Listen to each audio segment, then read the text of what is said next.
c'est ça. ba léegi nii ci pour le cas de Madiambal Honorable ñu ngi naan avec situation bi ni muy doxee gëmmuñu mu duggaat ci réew mi. loolu bu boobaa dafay doon. xam nga réussite am moom wala. ñun on a fait ce que l'on devait faire quand je dis nous c'est le Sénégal. waaw situation la justice sénégalaise. situation am na ñu waxanteeg nit mu jaar daw ni dama daw. pas parce que dama daw éternellement mais dama daw pour préparer ma défense. avant décembre avant janvier 2026 je serai là 2026 jot na ñëwul. entre-temps Sénégal demandé un rapatriement. La France di indi di tappale di ñu indil ay affaires complément de dossier. Exactement. C'est des histoires. Mais le ministre de la Justice nous a dit là-bas au niveau de l'Assemblée nationale qu'ils vont poser une certaine réciprocité. S'ils ne veulent pas nous rapatrier Diambal wala l'autre là, ñun tamit on ne leur rapatriera plus personne. On a fait quoi de la réponse de l'ambassade de France? Non, l'ambassade de France, ils ont spéculé sur une chose qui ne les concerne pas. D'ailleurs, ils ont voulu amener une chose là pour mu nekk entre ambassades ñu def ko un problème diplomatique. C'est pas un problème diplomatique, c'est un problème juridique. C'est pourquoi moi je dama naw sax Yassine Fall. Il n'a pas laissé le ministre des Affaires étrangères convoquer ou répondre à l'ambassadeur. Il a pris les choses en main, lui mettre les points sur les i. En disant que c'est pas un problème diplomatique, c'est un problème juridique. Voilà. Donc dama naw kii léegi nag en disant que il y a une réciprocité. Ils avaient 12 personnes ici. Ils ont demandé on leur a rapatrié 2. Nous n'avons que 2 là-bas. Ils nous les rapatrient sinon ñu bloqué ñoom ñëpp ñoom ñu téye ñun ñu téye. Mais loolu dina andi problème diplomatique. Bon problème diplomatique, on s'en fout. Xam nga Sénégal àddina lu ko gën a tardeel. On parle de problème de diplomatie. Qu'est-ce qui s'est passé aux États-Unis hier? waaw ak Mali. Non pas Mali. Venezuela. lu fa xew. États-Unis ni bëreet dëkkam dugg ci benn pays indépendant ni ciix président beeg jabaram yóbbu ba pare ni man maay administrer dëkk bi. ana la diplomatie mondiale. gis nga diplomatie duñu tardeel. duñu tardeel ci dara. Et on dirait que ci cadre boobu noonu honorable Afrique dafa gën a commencer di éveiller ci wàllu woowu pour wane ni ils sont souverains. Parce qu'on a vu la réplique du Mali par rapport ak la situation des États-Unis. Ça, justement, l'Afrique est éveillée et un tubaab l'a dit si la France wala les autres pays là croient que ni nan doon traité ak Afrique il y a 20 ans la ñuy continuer traité ak moom mais ils sont totalement en retard. Il va falloir ñu revoir la situation. J'ai entendu benn vidéo Sarkozy où Sarkozy disait que aucun pays africain n'est représenté au niveau de kii n'a une place permanente au niveau de l'ONU ni Asie di wax sur la démographie et sur la population mais si on ne revoit pas comme ça du dem. C'est vrai. du dem xam nga fu muy mujjee.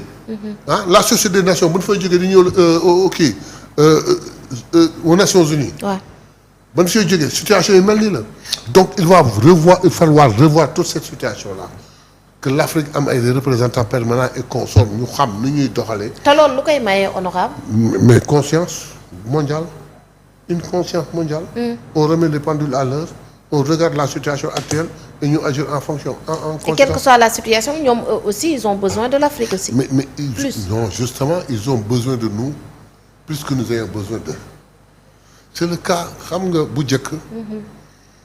Nous avons été formatés d'une manière ou d'une autre Afrique au point où on croyait que ni ils nous ont fait croire que doo leen dara. waaw mënul leen a dem sans ñun mënul leen dara ba li nekk seen sous-sol sax xamu leen nu ngeen koy. ñu ngeen koy utiliser waaw.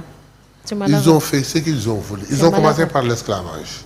Quand ils ont trouvé des minéraux ils sont venus di def li ñuy def maintenant que l'Afrique s'est réveillée.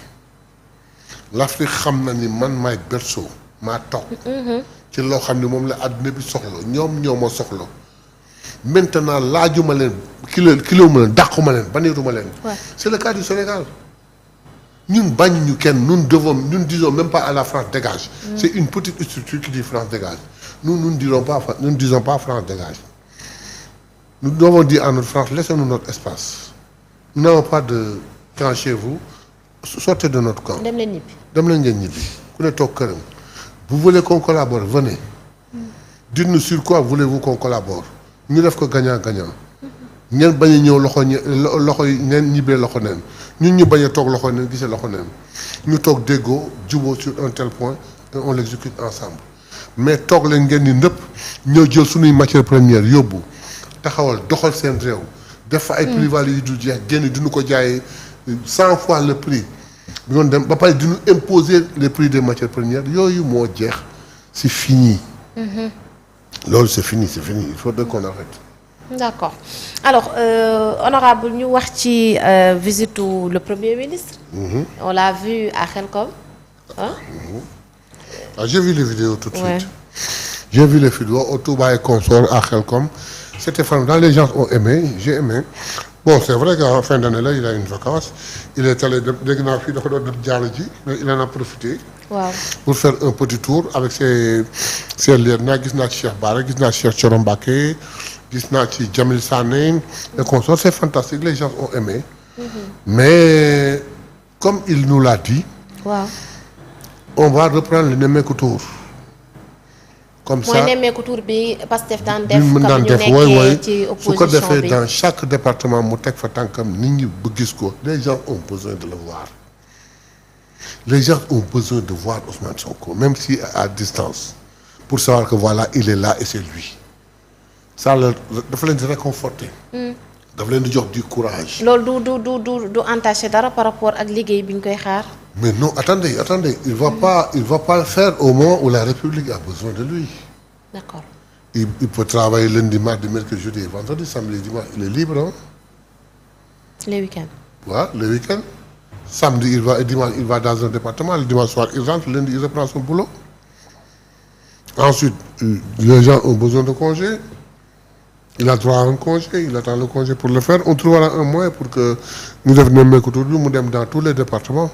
Est-ce que day doon ci 2026 wala dañuy bàyyi ba élection yi di waaj a ñëw. Bon, nous sommes en train de voir non 2000 attendez am na lu ñu gën a doy Nemmeeku Tour. Vraiment. am na loo xam ne fii mu ne nii moo lu gën a doy Nemmeeku Tour. Nous avons lancé Ousmane Sonko a dit que il veut. 1 million d'adhérents actifs. Le pas des sympathisants mais non actif c'est important. 1 million d'adhérents actifs qui ont leur carte, qui servent le parti et qui sont capables demain d'aller mettre un bulletin dans l'urne. C'est ça un militant actif. Ok. xale yi ni ko pourquoi tu nous bloques yow bëgg rek pourquoi nga ñuy bloqué à 1 million bàyyi ñu dem suñu yoon ba fu ñu yem donc loolu moo gën a farlu tey. moo gën a jàmp tey su kii bi Nemmeeku Tour bi. Peut-être que loolu suñ ko defee dans l'année 2026 peut-être que d'ici avril-mai on finira. D'accord. Ensuite automatiquement nag il faut se mettre dans la situation de février 2027 pour les élections locales. Nous voulons rafler toutes les communes et pour ce faire il y a un travail fastidieux à faire. D'accord. Et Inch'Allah on raflera toutes les communes. D'accord alors honorable alors pour rafler communes yooyu noonu li gën a fës nekkul wan li nga xamante ne moom moo di lu factuel maanaam c'est-à-dire def benn bilan boo xamante ne sénégalais dañ ci teg seen gët loolu gënul yomb ko wuti ay militants. Non attendez. Est-ce que vous comprenez ma question? Un bilan factuel. soxlawul bilan pour ces 2 ans de mandat de Diomaye. En 2 ans avec l'appui de son gouvernement dirigé par Ousmane Sonko. Ils sont parvenus à réduire les denrées alimentaires, hein, les produits pétroliers, voire l'essence et consorts. Électricité. À un niveau boo xam ni 2000 ba léegi amul président bu ko def malgré la situation du pays doy na bilan ñun ñoo bëgg ñu yokk ci réduction des comptes ak justice pour les martyrs mais un parti Ousmane Sonko il a été élu pour 5 ans 4 ans 5 ans de 2014 à aujourd'hui Ousmane Sonko est en place. Il va falloir qu'on aille au Congrès pour qu'on cherche un président de parti. Ousmane va remplir parce que nous le voulons, parce qu'il le veut. Et nous l'acceptons, oui. Au cas contraire, on dégage Ousmane, on amène quelqu'un d'autre. Ok. Un président. waxin la loolu nag waxin rek la. waaw je mais comprends fii Ousmane moo fi nekk incha allah waxin la mais dans le principe. mais Pastef dans Pastef. dans le principe. Ouais. On va au Congrès. Ok. Pour élire un président de parti. Soit c'est Ousmane qui le veut et nous l'acceptons, il reste président, soit nous le dégageons et nous mettons Mayabé. Mais nag loolu waxin la démocratie. Ok. Mais tout le monde sait que Ousmane nous voulons qu'il jox ko une certaine légalité encore. Ça n'a absolument rien à voir. Bon, maintenant, nous avons besoin, comme de tout temps, de renouveler les structures de base.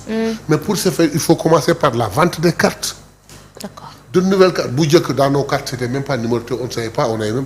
Mais cette fois-ci, on a besoin, en fonction de la technologie, d'avoir une belle base de données. Pour me dire, on a 1,5 million adhérents actifs qui sont là. boo xam ni soo tapé Adjara bu la Adjara tel numéro carte tel mi ngi zone tel fii la bokk tel. fii lay voté. nga xam ko lépp pour ñu maîtriser te nous en avons besoin. et rien n'est plus urgent que ça. d'accord alors ñu wax ci li nga xamante ne sànq da nga ko tudd muy Cheikh Bara.